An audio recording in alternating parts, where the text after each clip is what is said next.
these are various means and methods, and there's a lot of good things that are happening in the greater Houston area. We want to share with you. That's why I brought in. Boy, he's more than just a singer and a songwriter and everything, but he's a stand-up guy, and he's the founder and producer of Champions Kids Camp, and we're going to talk about that here in just a second. But Bill, it's good to see you. I'm glad you're in the studio. You've been doing this for quite a while, haven't you? Thank you, Artie. Yes, I have. Been all my life, actually. I started singing with my mother and my brother when I was 11, and we ended up going to New York City and getting discovered by Gene Rayburn, and ended up on Columbia Records and NBC Television. So, well, you got to sing us like 15 seconds of something here. What would it be? Will the circle be unbroken? By and by, Lord, by and by. Give it an Eddie Arnold twist and go, huh? Yeah. So we like to mix it up here on the show. There you go. I like that. There you go. So you're a Nashville kid? No, I was raised in South Texas, in Far, Texas. I'm from the Valley. I know that. Oh, did you? Oh, okay. I got to remember we're on radio. They can't see me. And I know. See how handsome you look. And yeah. how old I'm looking these days. No, let me give you the old wink. Hold on a second. Wink. Yeah. Oh, that was good. Yeah, that's pretty good. Yeah. But I came here to go to the University of Houston in 1965. Go Cougs. That's go Cougs. And I went to the military in between. They wouldn't let me have my last semester. They said, nope, you're going. Vietnam War raging and like that. And it cost me a Mercury Records contract, too, at the time. So, anyways. I think it worked out, though. Well, yeah, you know what? The one thing I found out about the music business and show business and all, it's not like you have to become Elvis Presley to have a great life. And I always tell people, if you're not eat up with the music business, just do it for fun. But I'm eat up with it, and it's what I call, God called me to do this. Yeah. And that's how I got back with the children and the things that have happened in my own family. But it's because I do music because I love to do music. You're South Texas plum eat up, aren't you? I'm plum eat up, and I love Texas, man. And I could just, and I pray, I say, God, just give me Texas.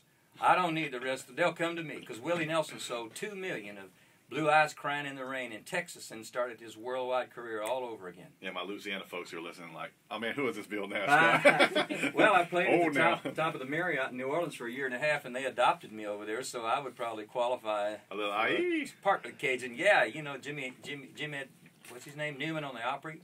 Hey! Yeah. Did that I know. We used to listen to that. Yeah, my dad was big in bluegrass and all that. Was he really? Yeah, so we listened to all that. I mean, and I still like it. And it's great. In fact, my uncle was a mandolin player, so we got a chance to hear that. Yeah. Well, Bill Monroe, when I was living in Nashville, I got to meet him, and I was backstage at the Grand Ole Opry. Got a bunch of friends there. I've been on there, 2 or 3 times. Uh-huh. And he was a great guy, real tall, big guy, and he had this little bitty, high voice. It was it's higher than mine, and my falsetto. Yeah. And he plays the little bitty mandolin, a real big guy. Just kind of a fun picture to see, and how talented he was. Yeah, it looks like he's playing a little guitar. Wait a minute, a mandolin is a little guitar. Well, I know, but never mind. Yeah. Technically, my I know. guitar guys will get on you for that. Look, I was guild trained in classical piano, so I know. Oh, okay. Yeah, so hey. All right, we can't talk about music all the time. We got to talk about these children here, because that's what it's really all about.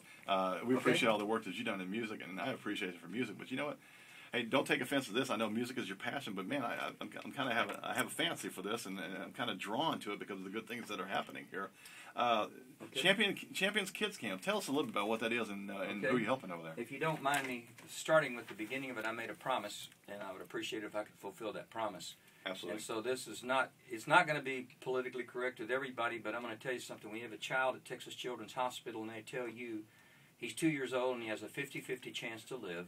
We don't know what's going to happen, but we're going to give him chemo, and we're going to do this, and we're going to do that. Not according to my God. Yeah, well, see, my wife and I, being preachers' kids, we weren't even at that time. We were still in the nightclub business, and we were traveling a lot and doing this and that. And I remembered my childhood, my dad being a minister, and I said to Kim, let's pray. And we went into the hospital room, and we held hands. And I said, Jesus, if you heal my son, I'll tell it everywhere I go, just like that. Yeah. So they gave us 1 shot of chemo. Dr. Zoanne Dreyer, whose picture you see there, she's on our advisory council of Champions Kids Camp now.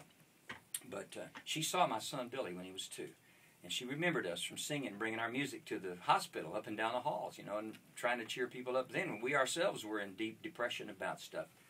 But they gave us 1 shot of chemo, sent us home, and we came back 10 days later to start the protocol. And they did the spinal tap, the bone marrow, and the finger stick again, and it was gone. It was a complete miracle. Wow. And they had no explanation for it. I remember the doctor telling me, and when he told me about the cancer the first time, he had tears in his eyes. Yeah. But this time he had tears in his eyes. Again, he was a soft-hearted individual, but they were tears of joy. Yeah. He said, your son is, but stay in the program. So we did for 3 years. Wow. So we moved to Nashville, and there's a bunch of stuff goes on there with Reba McEntire cutting one of our songs, and we writing things, and Faith Hill cut a song of ours and left it in the can, and Tanya Tucker took 2 of ours in and didn't end up recording them, and all that kind of stuff that goes on in show business. You know, you get Heartbreak City going. We call it Nashville Heartbreak Town because so many people come there with big dreams and they go home. Well, I'm looking here. It says Champions. Here's the mission statement. I like this a lot. Champions Kids Camp is dedicated to the nurturing. I like that word, by the way. Nurturing of children who survived a traumatic injury, illness, or personal loss, such as the loss of a parent or sibling. And you guys offer the camps and the various activities. But the main objective at camp is to instill a sense of pride in every child, let them know that they're not victims, they're survivors, and therefore champions. I like that That's a lot. exactly right. And it's what happens with the child. Dr. Dreyer told us we're dealing with emotional scarring. And when you have a child that comes close to death or has a sibling that dies, Yeah. or we even had one child that Dr. Dreyer sent us one year they told him, we're going to give your brother a bone marrow transplant and it's going to save his life. Well, I don't know, and I'm not God, I don't have all the answers, but the little boy died. And that kid blamed himself. And so when he came to our camp, we did our best to bring him back out and build his self-image back to it's not your fault. Yeah. And you should know that we love you, God loves you. And we relate to them through sports. We don't really do it through a classroom setting because these kids have an attention span of a gnat. Man, some cool stuff here. I'm looking here like So, go-karts, swimming, yeah. paddle boats, ropes and a rock wall, Uh-huh. giant water slides. Man, this. Well, Can I come? But how old are you now, Artie? I'm a Okay, big kid. never mind. I'm You a be big kid. I tell you what you can do. You can come out one day and have lunch with us and meet So I can some get of our involved, kids. right? Yes, you can. I would like you to. We're always looking for volunteer help that get involved at whatever level they can do. I mean, we have, it costs $500 to send a kid to camp. That's it. I'm always asking people, yeah. And we go out and beg everybody we know. And we go to all the churches, civic clubs. The exchange clubs of Houston have been huge to us. And we do an event every year now. It's 2 years done. The Gatlin brothers were our stars this past February at a Legends for Kids concert that we did. Another U of H guy, Larry Gatlin. Yes, he is. Yeah. You know, he and I are boyhood friends. Okay, sing a little bit of that, All the Gold. All the gold in California. Oh, man. Thank you. We're going to extend the Thank you session very just for much. you there, my brother. Shortest song I've ever written. Well, I didn't write it. Sorry, Larry. I know. Larry's out there listening like, wait, hold on a second. Yes. Hey, I see 3 letters here that really stick out here. I mean, hey, I love kids. And I love music, but man, here's something here I like too. That's barbecue. Barbecue. Tell me what's going on with the barbecue. Y'all got something going on this weekend? Yeah. Man, the weather's good too. You know what's really I love to do is music's like the universal language, and y'all know that. We've heard that said a lot of times.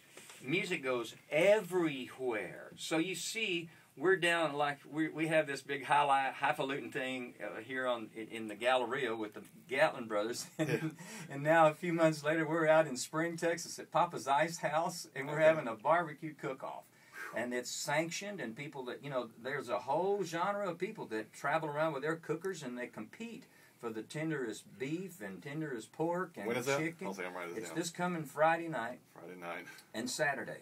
and Saturday. But Friday night we're having music, and it's Papa's Ice House You in singing? Spring, Texas. Yeah, You we're better gonna, be singing. we Okay, got all right. we're doing a jam session because we got. In fact, I got a buddy, Andy Valadez, is bringing his little girl. She's about 8 years old, Man, we're something about to like rock that. out. How much is it? It's free to come, but we're going to have an auction, and we're going to do our best to raise whatever we can for Champions Kids Camp and try to get people to sponsor a kid. I And like that's that. basically, we're going to show video. I have a 4-minute video that we show of last year's camp. We keep video of every year.